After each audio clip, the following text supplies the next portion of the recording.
Hello students, आप सभी का हमारे इस यूट्यूब चैनल में स्वागत है। स्टूडेंट्स, हम numerical solution of ordinary differential equations पढ़ रहे थे और इसमें हम आयलर मेथड पे आ चुके हैं। अब आयलर मेथड क्या होता है, किस तरह से इसको क्वेश्चन को सॉल्व करते हैं, ये सब हम इस वीडियो में समझेंगे। ठीक है, तो देखो students, Euler method basically suppose dy over dx equal to fx by with initial condition y0 equal to y0। ठीक है, x इक्वल टू 0, अब ये 0 पे भी दे सकते हैं एंड ऑब्वियसली किसी पॉइंट पर भी।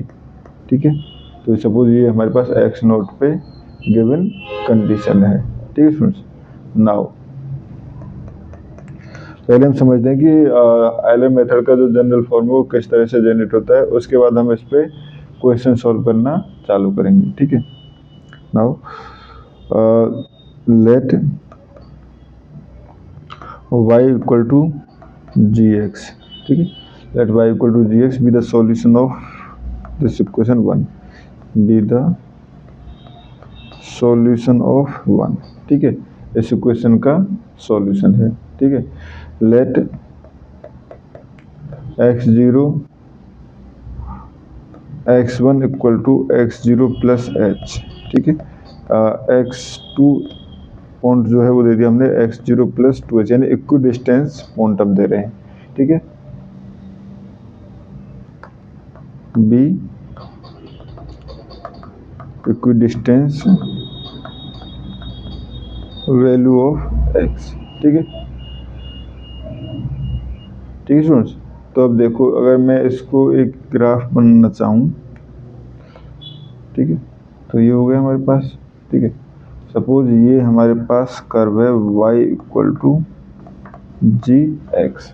ठीक है, एक ये पॉइंट है सपोज P0। ठीक है, ये हो गया हमारे पास x0 पे। ठीक है, ये हमारे पास Q2 एंड ये है हमारे पास x2 पे। ठीक है, तो इसकी हाइट जो है y0। ठीक है, इसकी हाइट है y2। ठीक है, अब देखो एक स्ट्रेट लाइन, अगर हम स्ट्रेट लाइन में इसको चेंज करना चाहें तो इसीलिए हमें यहाँ पे सपोज x1 पे वैल्यू निकालनी होगी। तो एक स्ट्रेट लाइन ये सपोज ये स्ट्रेट लाइन है। ठीक है, अब स्टूडेंट्स आपको ये लेके चलना है कि स्ट्रेट लाइन, भले ही आपको स्ट्रेट लाइन सी दिखे नहीं। ठीक है, यानी कि स्ट्रेट लाइन है होने को एक पॉइंट यहाँ पे लाइन है और दूसरी यहाँ से यहाँ तक। ठीक है, ये स्ट्रेट लाइन है हमारे पास, ये प्लस ये। ठीक है, एंड ये हमारे पास Q1 है, हाइट y1 हो जाएगी इसकी। ठीक है, और इसको हमने x1 पॉइंट दे दिया। ठीक है, ये हो गया। नाउ इन स्मॉल इंटरवल, इस स्मॉल इंटरवल, ठीक है, अगर इंटरवल छोटा है, ठीक है, तो a curve is nearly a straight line.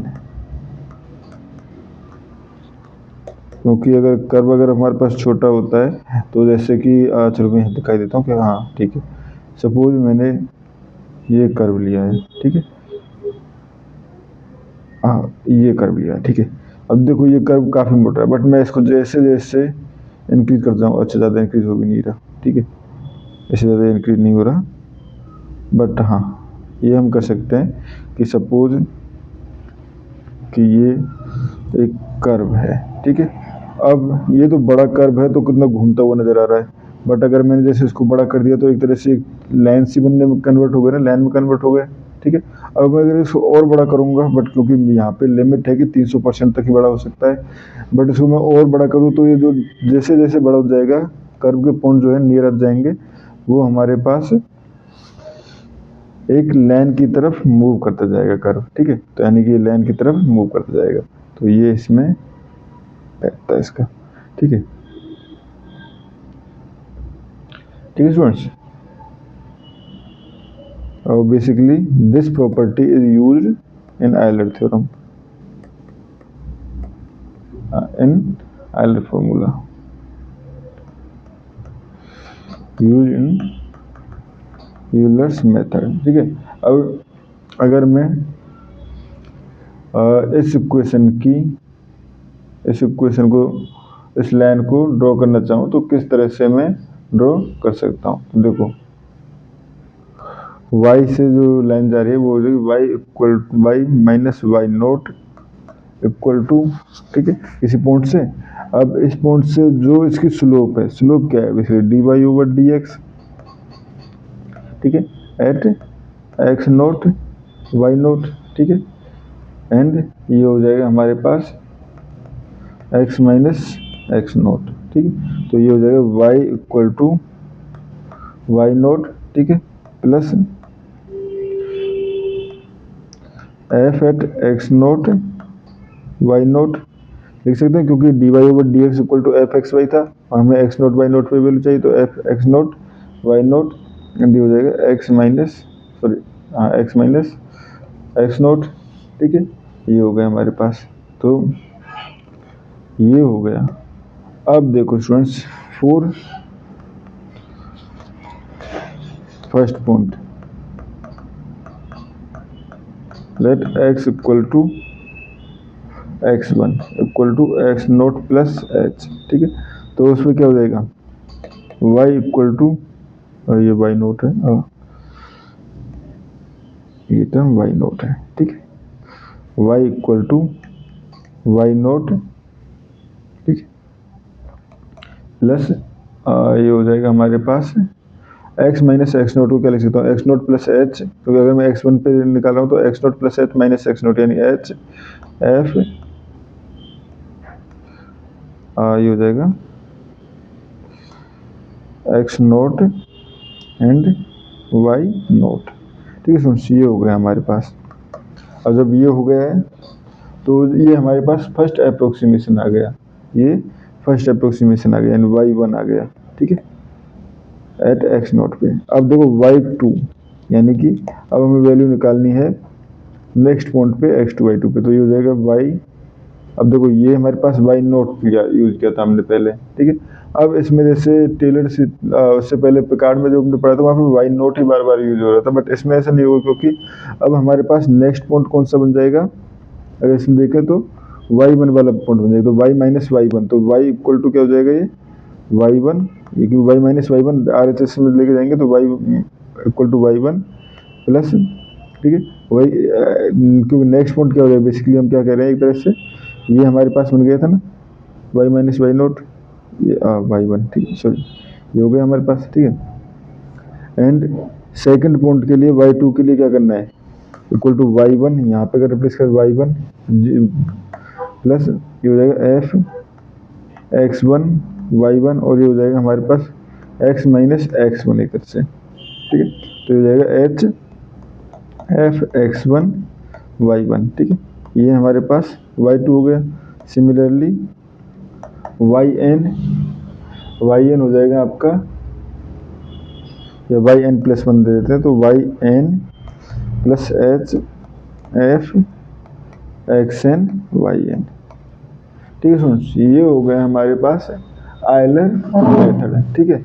और फ्रेंड्स आयलर मेथड से ही हमारे पास जो नेक्स्ट वीडियोज में हम modified Euler method and improve Euler method जो पढ़ेंगे वो भी आयलर मेथड के ही जनरेटर्स टाइप में होते हैं, ठीक है।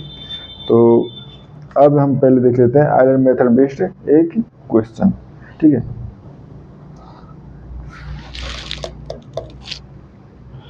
तो ये क्वेश्चन है, यूजिंग यूलर्स मेथड्स, कहीं इसको यूलर्स मेथड बोलते हैं, कहीं आयलर मेथड्स बोलते हैं, ठीक है। जो हिंदी मीडियम के वो आयलर बोलते हैं, इंग्लिश मीडियम वाले यूलर्स बोलते हैं। Using Euler's method solve y at x equal to 0.1, ठीक है। और ये है dy over dx equal to x plus y plus x y, ठीक है।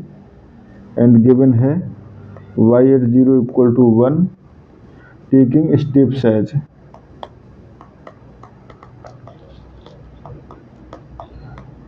साइज, एच इक्वल टू 0.25, ठीक है, 0.25, ठीक है। तो ये हमारे पास स्टेप से लेते हुए इसको सॉल्व करना है। 0.1 पे तो पूछा गया था 0.025, ठीक है, ये होगा स्टूडेंट्स, ठीक है। क्वेश्चन को सॉल्व करना चालू करें। तो हमारे पास एफ एक्स वाई क्या हो गया यहाँ पे, x plus y plus x y, ठीक है।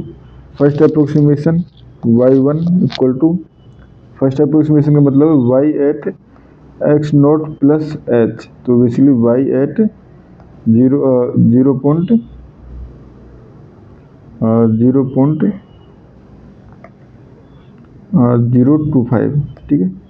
तो y एट 0.025, तो यहाँ पे हम y1 y2 की जगह y एट 0.025 लिख देते हैं डायरेक्ट, ठीक है। y एट 0.025 इक्वल टू, ठीक है, y एट 0, तो y0 बेसिकली ये हो जाएगा प्लस h यानी कि 0.025, ठीक है, into f x naught y naught, तो ये हो जाएगा एक्स 0 पे y की वैल्यू 1 गिवन थी, ठीक है। तो एक्स नोट 0 प्लस यानी x naught plus y naught plus x naught y naught, ठीक है। तो ये हो जाएगा वाई नोट की वैल्यू 1 प्लस 0 इंटू 1 0, ठीक है, ये हो गया। तो ये 1 प्लस 0.025, ठीक है, इक्वल टू हो जाएगा हमारे पास ये y1 इक्वल टू हो जाएगा 1.025, ठीक है। Now y2 equal to basically क्या है, y ये टर्म प्लस h यानी कि 0.025 प्लस 0.025, तो 0.5, ठीक है। तो 0.5 ये हो जाएगा आपके पास इक्वल टू y1 यानी कि 1.025 प्लस 0.025 एंड f यानी कि x की वैल्यू क्या हो जाएगी 0.05, तो 0.05, ठीक, सॉरी एक्स नोट चाहिए ना, तो पहले वाला पुराना वाला क्या है हमारे पास y.0.25, तो 0.025, ठीक है, x naught plus y naught 1.025, ठीक है, प्लस 0.025 इंटू 1.025, ठीक है स्टूडेंट्स। जब आप इसको सॉल्व करोगे तो ये आपके पास आ जाएगा 1.0518, ठीक है। सिमिलरली y3 इक्वल टू क्या हो जाएगा, y 0.05 प्लस 0.025, तो 0.075 इक्वल टू ये हो जाएगा 0.518 प्लस 0.025 एंड ये हो जाएगा हमारे पास 0.05 प्लस 1.0518 प्लस 0.05 प्लस डॉट 1.0518, तो ये आ जाएगा। जब आप इसको सॉल्व करोगे तो आपके पास ये आ जाएगा 1.0806, ठीक है, ये आ जाएगा। सिमिलरली y4, ठीक है, तो y4 जो हो जाएगा y3 प्लस ये हो जाएगा 0.025.f(x3y3), तो मैं यहाँ फॉर्मूला लिख दिया, तो ये हो जाएगा हमारे पास 1.0806 प्लस ये हो जाएगा 0.025, ये हो जाएगा f(x) जो था वो था हमारे पास पहले x plus y dot x y ना, x plus y plus x y, तो x3 तो हो जाएगा 0.075 प्लस 1.806 प्लस 0.075 इंटू 1.806, ठीक है। तो इसको सॉल्व करोगे तो आपके पास आ जाएगा 1.1115, तो y4 इक्वल टू आ जाएगा 1.115 which is equal to y 0.075 plus 0.21 तो वाई एट 0.1। तो यहाँ से कह सकते हैं सो वाई एट 0.1 इक्वल टू 1.115। ठीक है स्टूडेंट्स, और इस क्वेश्चन में हमें इतना ही करना था। Thank you. ऐसे और भी क्वेश्चंस आप इसी बेस से, इसी मेथड से सॉल्व कर सकते हो। Thank you students.